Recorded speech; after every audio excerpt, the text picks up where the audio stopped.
अस्सलामुअलैकुम ninth class. I hope you are all doing well. बेटा हमने लीफ एज एन ऑर्गन ये वाला टॉपिक स्टार्ट किया था। कल मैंने आपको डायग्राम जो थी वो कम्प्लीटली करवा दी थी, समझा भी दिया था, लेकिन मैंने जो आपको रीडिंग करवाई थी वो हाफ की करवाई थी। लास्ट वाला पॉइंट वेस्कुलर टिश्यू जो था हमारा रहता था।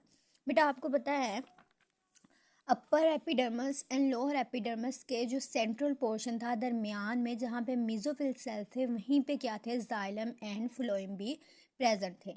बेसिकली जाइलम एंड फ्लोएम दोनों को कलेक्टिवली क्या कहा जाता है, वेस्कुलर टिश्यू कहा जाता है। ठीक है, तो आप इस टॉपिक में क्या पढ़ोगे, वेस्कुलर टिश्यूज़ की टाइप्स पढ़ोगे। आप बताओगे कि वेस्कुलर टिश्यू कहाँ पे प्रेजेंट होते हैं, ठीक है, और कितनी टाइप्स के होते हैं और हर टाइप का फंक्शन क्या है बेसिकली। ठीक है, आपने बेटा लीफ का एक्सटर्नल स्ट्रक्चर पढ़ा था।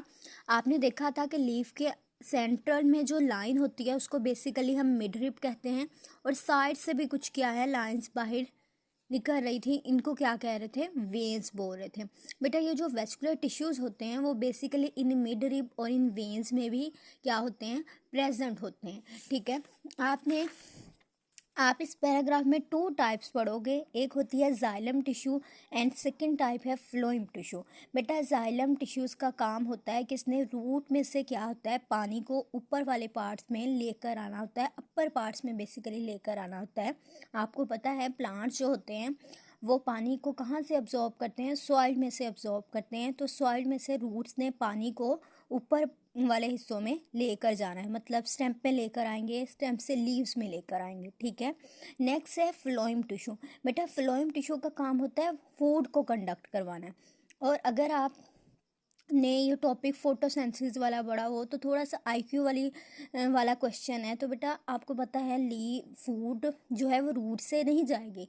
लीव्स जो होते हैं प्लांट्स में, जो लीव्स होते हैं वो बेसिकली प्लांट्स के लिए फूड खुराक को तैयार करते हैं with the help of photosynthesis. इसका मतलब ये हुआ कि फ्लोएम टिश्यू फूड को लीव्स से अदर पार्ट तक लेके जाएंगे, मतलब कि लीव्स में खुराक तैयार होगी, देन लीव्स और डिफरेंट पार्ट्स में जाएगी। ठीक है, this tissue is located in the midrib and veins of leaf. उन्होंने कहा है कि वेस्कुलर टिश्यू जो होते हैं मिडरिप एंड वेन्स में प्रेजेंट होते हैं।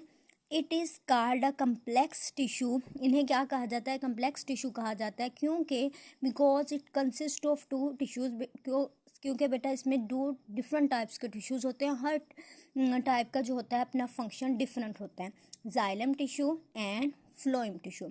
The xylem tissues of leaf conduct water and minerals from the xylem of stem to leaf cell.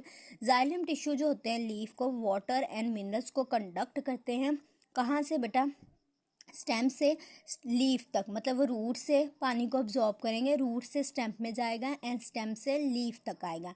जबकि फ्लोएम टिश्यू जो होते हैं, phloem tissue transport the product of photosynthesis. Sugar बेटा तैयार हो रही थी, ग्लूकोज तैयार हो रही थी, कहाँ पे तैयार हो रही थी, लीव्स में तैयार होती थी। इसका मतलब है from leaf cell to the phloem of stem में वो लेकर जाएंगे। फ्लोएम टिश्यू जो होते हैं वो फूड को कंडक्ट करते हैं, कहाँ से, लीफ सेल से फ्लोएम ऑफ स्टेम।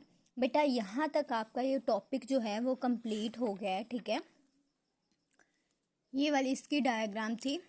ये है in external structure of leaf and then उन्होंने बताया हुआ है इंटरनल स्ट्रक्चर ऑफ लीफ। ठीक है, ये उसके डिफरेंट पार्ट्स भी बताए हैं। ये मैंने आपको लास्ट लेक्चर में जो है अच्छे से एक्सप्लेन की थी डायग्राम। बेटा कल का काम आपका यही होगा कि आप ये फुल टॉपिक अच्छे से याद करोगे and with the help of diagram, और डायग्राम भी करोगे। रिटन वर्क आपका यही होगा कि आपने ओनली डायग्राम ही ड्रा करनी है, लेकिन लर्न आपने कंप्लीट करना है। ठीक है, आई होप आपको समझ आ गई होगी। अगर फिर भी कन्फ्यूजन है तो बेटा आपने क्वेश्चन कर लेना है, पूछ लेना है। Thank you.